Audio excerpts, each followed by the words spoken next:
कंचन, कामिनी, कीर्ति, ये तीन ऐसे जो भगवत मार्ग से विमुख कर देते हैं। धन्य है वो महापुरुष जो प्रिया प्रीतम का आश्रय लेकर अपना जन्म सार्थक करते हैं।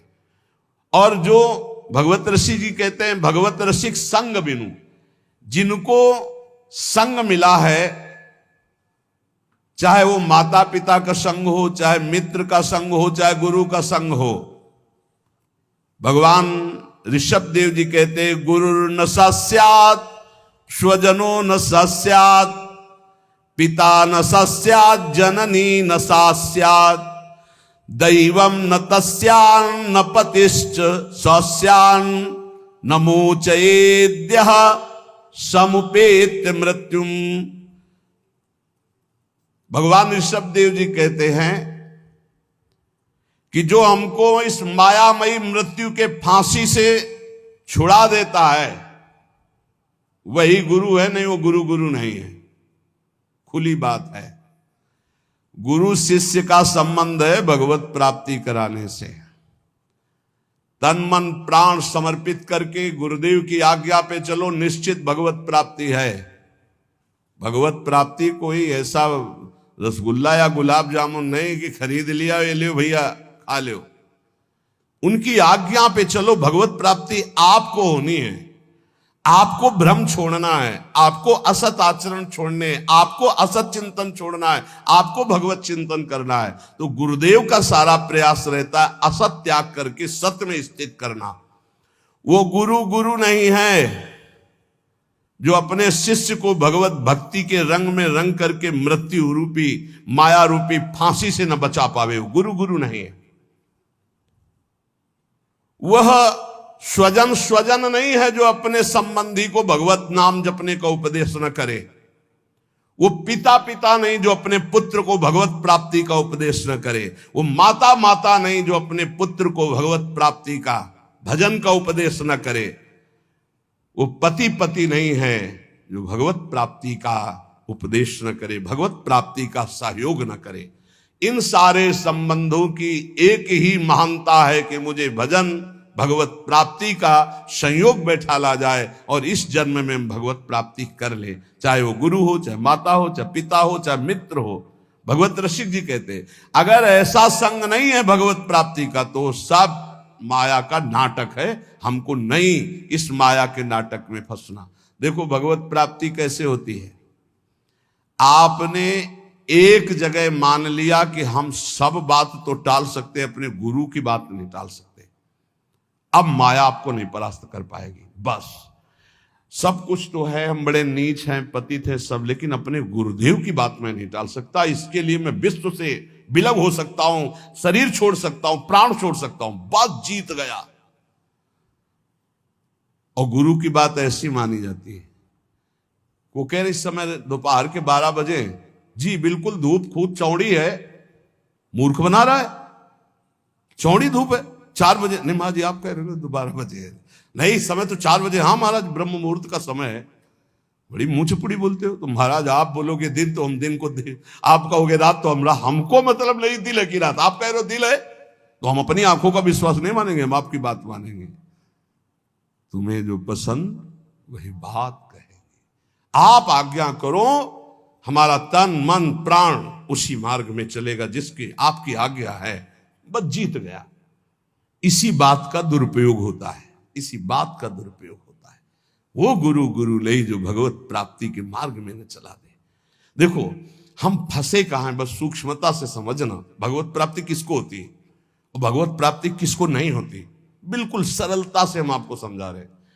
केवल अहंकार ही भगवत प्राप्ति में बाधक है। और उस अहंकार को गुरुदेव उल्टा सीधा दक्षिण बाएं ऊपर नीचे हर जगह से प्रहार करके चकनाचूर करते हैं, पक्का चकनाचूर करते हैं। अब उसको केवल, आप तो कहते थे कल की ऐसा है, आज आप कह रहे हैं ऐसा। ये प्रश्न नहीं होना। खड़े हो जाओ जी, खड़े हो गए, बैठ जाओ। आज के बाद ऐसा कभी नहीं करेंगे। हाँ करें। ये आज ये लाओ ना। महाराज आप तो कह रहे थे कभी ये नहीं खानी। नहीं जी पाओ, कल हमने कहा था नहीं पाना। महाराज जी आपने आज कहा है कि आज पा लीजिए, पा लिए। आज अभी कहो नहीं तो नहीं। ऐसा जीतता है, ये नहीं कि आपने कल कहा था तो आज ऐसे कह, नहीं, वचनम करिष्ये तो में आप जैसा कहे, जीत गया। अहंकार का केवल नाश करने की लीला होती है, अहंकार का नाश। दौड़ो नहीं, खड़े हो जाओ, खड़े, बैठ जाओ, बैठ, जब तक हम ना कहें तब तक ये बैठे रहना, उठ के एक कदम में नहीं जाना, हमें वैसे ही बैठे रहे, क्योंकि केवल बात अहंकार की हो रही है। इस अहंकार का मर्दन केवल गुरु कृपा से होता है। और जब देखते ना कि ये तो अहंकार को संभाले हुए, तब फिर वो दुलार करने लगते हैं। अच्छा, तो ऐसे से बहुत घाटा है, गुरुदेव हमें कभी दुलार ना करें, वो सदैव हमारे ऊपर शासन वृत्ति से रहे, उनको कभी ऐसा ना लगने पावे कि अगर हम तो अवहेलना करके हम चले। ये कभी एक साधक कह रहे थे कि हमें सबसे बड़ा दुख तब होता है जब आप विनय पूर्वक कोई बात हमसे कहते हैं, तब लगता है कि आज तक हमारी ऐसी वृत्ति अभी नहीं हो पाई कि गुरुदेव अपना मानकर हमको तू संबोधन करके बात करें। ऐसे बात वो विनय पूर्वक बात करें, मतलब सम्मान पूर्वक। कहीं मेरे अंदर अहंकार है, कहीं मेरी भूख है। बोले बस ये मुझे पसंद नहीं आता जब आप विनय पूर्वक बात, कि मैं आपसे हाथ जोड़कर प्रार्थना करता हूँ, आप ऐसा, तब लगता है धिक्कार हमारे जीवन को। अभी तक मेरा अहंकार बकाया रह गया है, अभी तक गुरुदेव अपना नहीं माने, अभी तू कह के संबोधन नहीं करे, रे ऐसा करो। अपनापन तो तब हमें लगता है जब ये विनय हट जाती। विनय तो पर से होती है, नहीं नहीं, अभी अभी गुरुदेव अपना नहीं मान। ये अहंकार की गलित वृत्ति में आता है भाव। अहंकार बहुत, यही भगवत प्राप्ति, सिर्फ भगवत प्राप्ति में मुख्य है अहंकार, और इसी की गुफा में रहते हैं काम क्रोध लोभ आदि। इसी का नाश होता है गुरु कृपा से। बस गुरु कृपा को समझना है कि वो तत्काल बदल सकते हैं, तत्काल हर तरह से चकनाचूर करके चुप कौन रस बाड़े जा बोली वही भारी। ये केवल गुरु से ही होता है, ये हमने जीवन में देखा, केवल गुरु। एक जगह यार इतना रख लो, एक जगह इतना रख लो, वो जैसे चाहे वैसे, बिल्कुल एक जगह उनकी आज्ञा पे हो जाओ। अभी अभी अभी ये अहंकार गलित होना, ये केवल गुरु से गलित होता है। हमने अपने जीवन के अनुभव में देखा, केवल गुरु से गलित होता है अहंकार, किसी साधन से नहीं। गुरु गुरु वही है जो मृत्यु की फांसी से मुझे मुक्त करके भगवत साक्षात्कार करा दे। वही माता, वही पिता, वही संबंधी है। ये शरीर दुखमय विषय भोगों की प्राप्ति के लिए नहीं है। नायम देहो देह भाजाम नृलोके कष्टान कामान नरहते विद्भुजाम। ये तपो दिव्यम पुत्र कायेन सत्वम शुद्धे दस्मात् ब्रह्म सौख्यम त्वनंतम। हे पुत्रो, इस मर्तलोक में शरीर जो मिला है मरेगा, नष्ट होगा, इसमें बड़े रोग बड़े दुख आने वाले हैं। ये विषय भोगों के लिए नहीं मिला है, ये विष्ठा भोजी सूकर कुकर आदि को ये सब सुख प्राप्त है सांसारिक। इस शरीर को दिव्य भजन के द्वारा भगवत प्राप्ति कर लो, इसलिए मिला मानव दे। तपस्या के द्वारा अंतःकरण को शुद्ध करो। तपस्या कौन? जो हमारे अंदर काम क्रोध लोभ आ रहे हैं उनको जो हम चुपचाप सह रहे हैं, ये तपस्या है। इस शरीर को तपो दिव्यम पुत्रकायेन सत्वम शुद्धे दस्मात् ब्रह्म सौख्यम त्वनंतम। तपस्या के द्वारा अंतःकरण पवित्र करके भगवत प्राप्ति करो। तपस्या कौन? जो हम 2 बजे से जग रहे हैं, सब आराम से खा पी के सो रहे हैं, आप जग रहे हैं। अब आपका 10 बजे तक दिनचर्या चल रही है, कुछ थोड़ा सा जलपान, फिर भजन साधन, अपना रात दिन लगे हुए, काम क्रोध आदि शत्रु आ रहे हैं, उनकी जलन सह रहे, ये तपस्या है। ये क्या करेगा? अंतःकरण को पवित्र कर देगा। इस शरीर से अनंत भगवदानंद की प्राप्ति होती है, अनंत भगवदानंद की। शास्त्रों ने बताया है, महत्सेवाम द्वारमाहुर विमुक्ते स्तमो द्वारम योषिताम संग संगम। यदि संत महापुरुषों का संग मिल जाए तो मोक्ष का खुला हुआ द्वार है, और यदि कामी पुरुष का संग मिल जाए, कामिनी में आसक्त, नाना प्रकार के भोगों में आसक्त, तो बोले नरक की सर्टिफिकेट है पक्का। संग से ही उत्तम गति होती है, उस संग से ही निम्न गति की प्राप्ति होती है। महत सेवाम तो द्वार माहुर विमुक्ते, संतों की सेवा, संतों का संग, संतों की आज्ञा का पालन तो मोक्ष पदवी, भगवदानंद। और विषयी पुरुषों का संग, विषय सेवन तो कह रहे तमो द्वारम योसिताम संग संगम, ऐसे कामी नीच पुरुषों का संग नरक प्रदान करता है। कसम देने की जरूरत नहीं है, ऐसे पुरुषों का तो संग ही नहीं करना चाहिए। वो कहते हैं हमारी दोस्ती, अरे तिलांजलि देते तुम्हारी दोस्ती को, कभी मत आना, कभी मत बुलाना, कभी संग मत करना। नीच आचरणों में फंसाने वाले दोस्त नहीं दुश्मन होते हैं। किसी को नष्ट करना उसको व्यसन दे दो, किसी को नष्ट करना उसे भोगों में फंसा दो, नष्ट हो जाएगा अपने आप। तो नष्ट करने वाला दोस्त होता है कि दुश्मन होता है? ये बड़ा विचित्र माया का खेल है कि दुश्मन दोस्त बन करके आता है, हम उसे स्वीकार कर लेते हैं। तमो द्वारम योषिताम संग संगम, जो कामी पुरुष है, व्यसनी पुरुष है, व्यभिचारी पुरुष है, नाना प्रकार के कुमार्गगामी प्रवृत्तियों का, तो हमें कभी ऐसों का संग नहीं करना चाहिए। महांतस्ते समचित्ता प्रशांता विमन्यवः सुहृदा साधो ये। अब कहते हैं जिन महापुरुषों का संग मोक्ष का खुला हुआ द्वार है, वो कैसे होते हैं? तो बोले महांतस्ते समचित्ता, सब में अपने प्रभु को देखने वाले महात्मा को महापुरुष कहा गया है। वासुदेवा सर्वमिति स महात्मा सुदुर्लभा, सबके हृदय में एकमात्र भगवान विराजमान, समचित्ता और परम शांता, किसी भी द्वंद्व की स्थिति में अशांत न हो। और कह रहे हैं विमन्यवः, किसी भी स्थिति में क्रोध ना आने पावे, क्रोधहीन। और सुहृदा साधो ये, सबका हित चिंतन करने वाले, सदाचार परायण, उनको महापुरुष कहते हैं। जो ऐसे महापुरुषों का संग करता है वो निश्चित भगवत प्राप्त हो जाता है। अब एक भगवत प्राप्ति का बिल्कुल सरल उपाय बता रहे हैं कि यदि आप जितेंद्री नहीं हैं, बड़े भजनानंदी नहीं हैं, आपका मन भगवान में निरंतर नहीं लगता है, तो तुम्हें हम बता रहे कि तुम्हें भगवत प्राप्ति सहज में हो जाएगी। कैसे?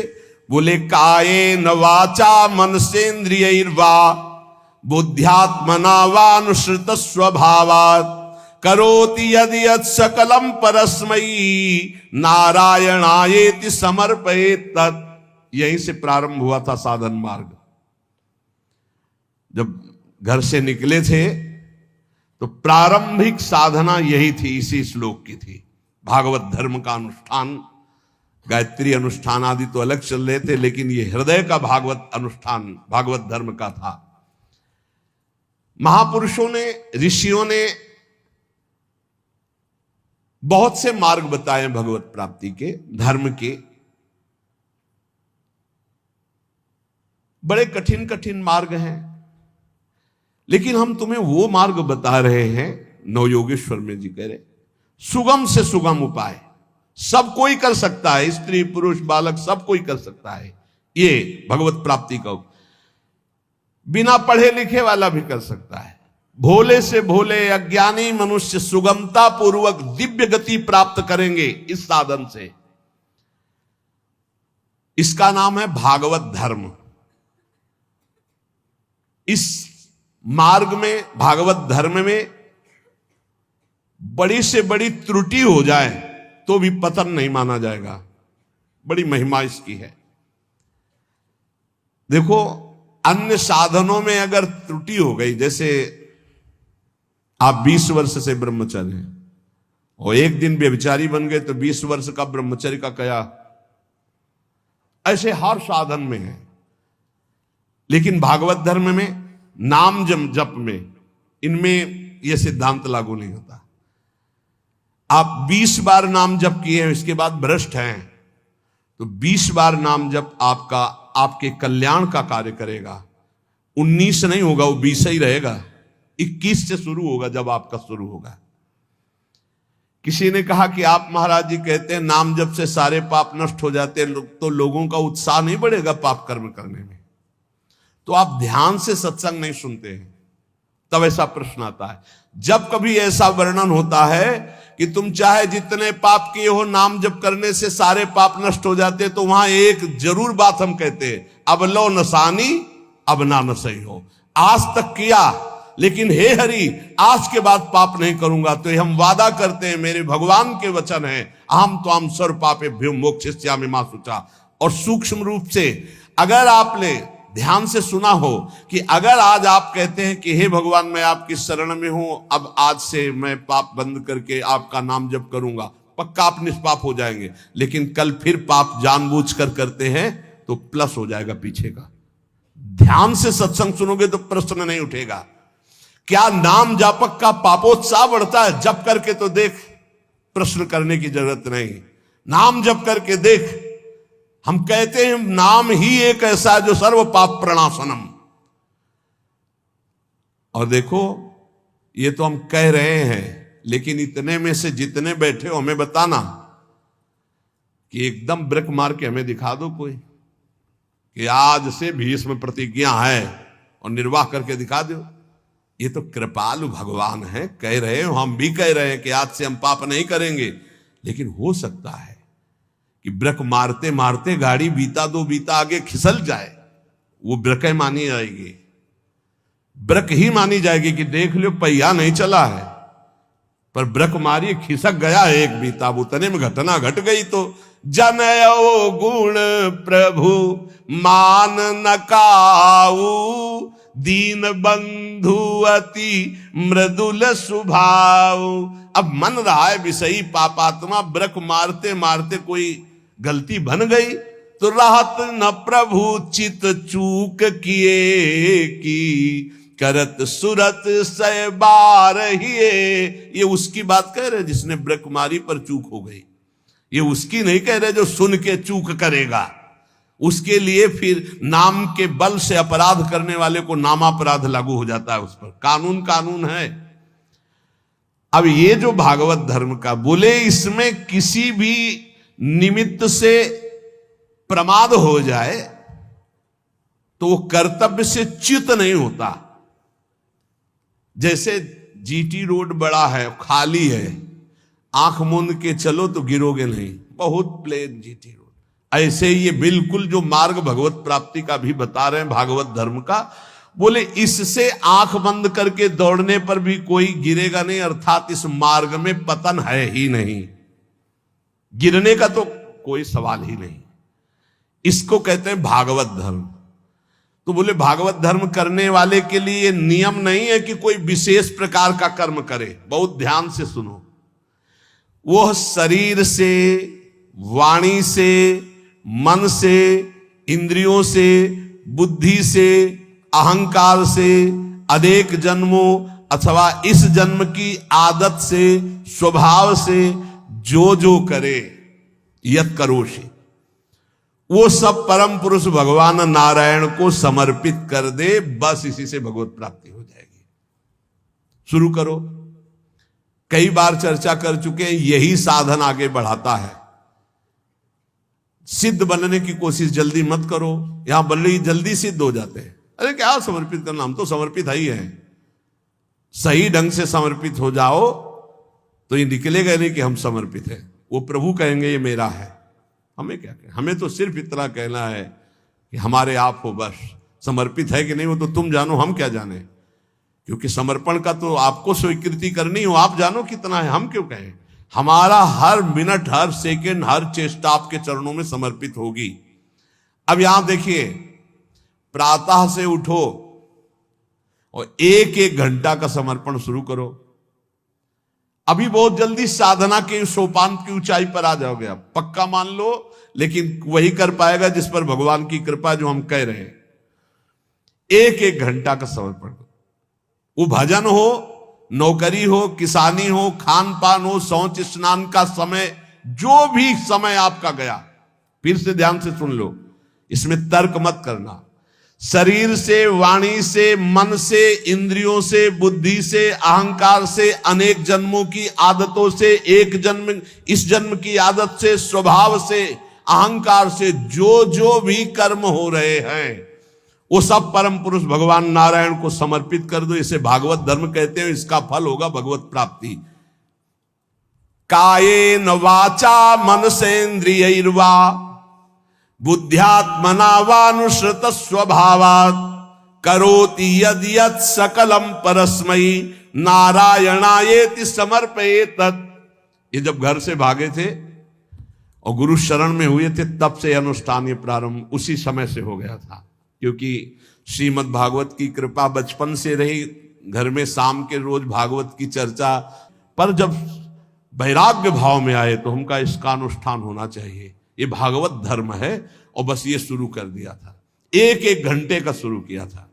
जैसे सुबह 7 से 8 बजे तक नाम जप करते हुए शौच स्नान हिसाब का 8 बजे, हे करुणा निधान भगवान, 7 बजे से 8 बजे के समय में जो भी कर्म बनाओ आपके चरणों में समर्पित।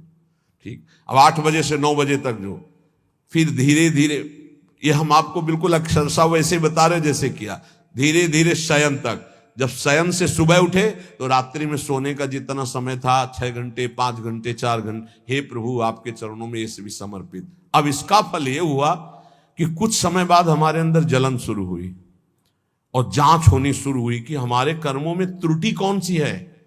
उन त्रुटियों का समाधान शुरू हुआ।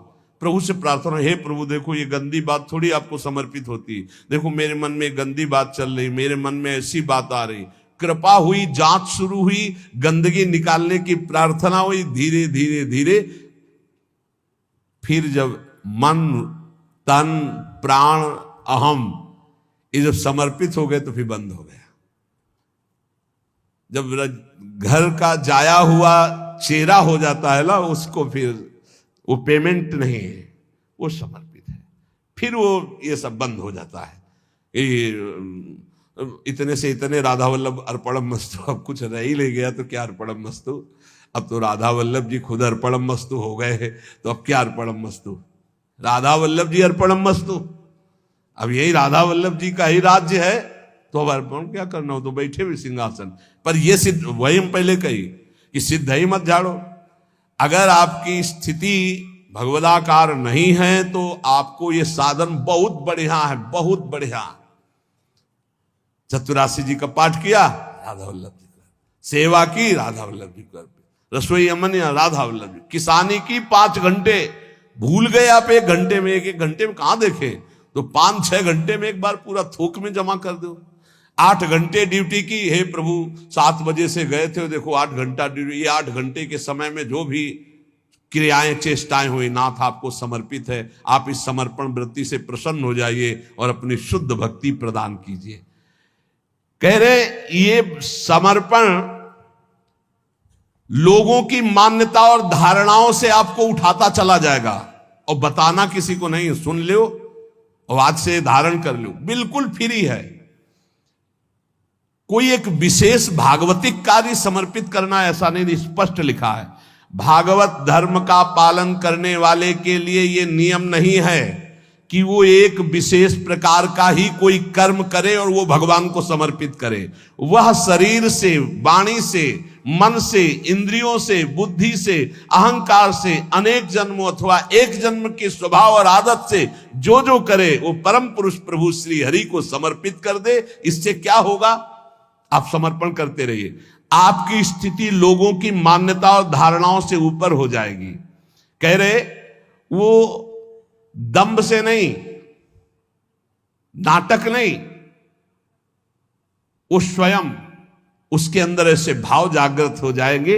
एवं व्रता स्वप्रिय नाम कीर्त्या जाता अनुरागो द्रुत चित्त उच्चई हसत्यथो रोदति रोति गायत्युन्मादवन नृत्यति लोक बाह्या।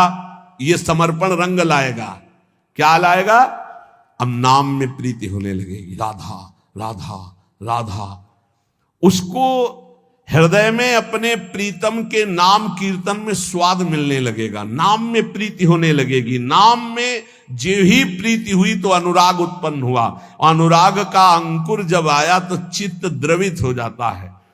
अब वो साधारण लोगों की स्थिति से ऊपर उठ जाता है, लोगों की धारणा मान्यता उस तक नहीं पहुंच सकती। जो समस्त कर्म भगवान को समर्पित करता है उसका नाम में प्रेम हो जाता है। नाम का प्रेमी अनुराग रंग में युक्त होकर लोगों की धारणा और मान्यता से अध्यात्म की ऊंचाई पर पड़ता है। वो दंभ से नहीं, स्वभाव से